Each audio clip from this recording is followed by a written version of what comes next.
Have you ever wondered why getting high on cocaine feels completely different from getting high on cannabis? Both make you feel good, but what's really going on inside your brain? Let's break it down. Trust me, this is something your brain wants you to know. Let's start with cocaine. Cocaine is a powerful stimulant. The moment it enters your bloodstream, it goes straight to work in your brain's reward center. It floods your brain with a dopamine, a chemical that makes you feel incredible. But here's the trick. Cocaine doesn't just release dopamine. It blocks your brain from recycling it. Imagine your pleasure signals stuck in traffic. Except instead of frustration, you feel intense euphoria, confidence, energy, even invincibility. This kind of stimulation is unnatural.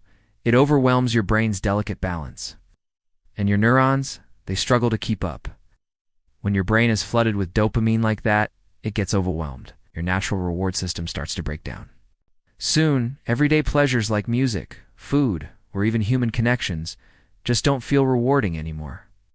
Your brain rewires itself to expect that flood, and when it doesn't get it, crash, depression, anxiety, cravings. That's how addiction begins. The high gets shorter, the crash gets longer. Can't your brain keeps chasing that first rush?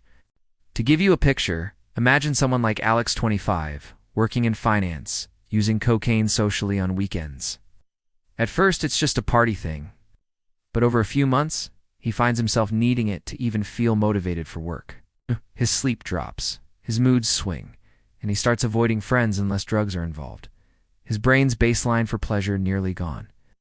Now, let's talk cannabis. Cannabis works differently. Its active ingredient, THC, mimics a natural chemical in your brain called anandamide. Anandamide is often called the bliss molecule. It helps regulate mood, appetite, memory, and pain. When THC binds to those receptors, it slows things down.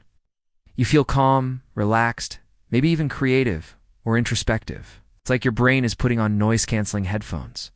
Your perception shifts. Music sounds deeper. Food tastes richer. Time seems to stretch. But again, there's a balance. Too much THC can affect memory, concentration, and in some people it may lead to anxiety or paranoia. Young brains, especially under 25, are particularly sensitive to THC. It can affect brain development, its motivation, and long-term emotional regulation. And while cannabis isn't as physically addictive as cocaine, psychological dependence is very real.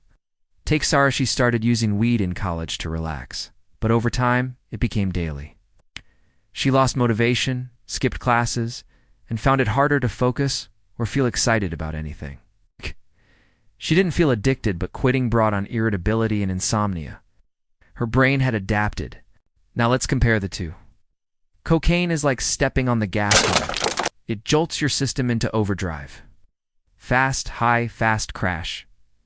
Cannabis is more like pulling the handbrake. Things slow down, senses shift, thoughts wander. But here's the key. Both are altering your brain's chemistry in ways it wasn't built for. They hijack your reward system. They manipulate neurotransmitters, those chemical messengers that help regulate everything from your emotions to your sense of self. And while the highs might feel amazing in the moment, the aftermath can be subtle or severe. When you artificially flood your brain with pleasure signals, your baseline drops. That's why over time it gets harder to feel joy from normal life. Even things you used to love, like playing an instrument, talking to a friend, or going for a walk, may not light up your brain the same way anymore. So the question isn't just what's the high like, it's what does the high cost?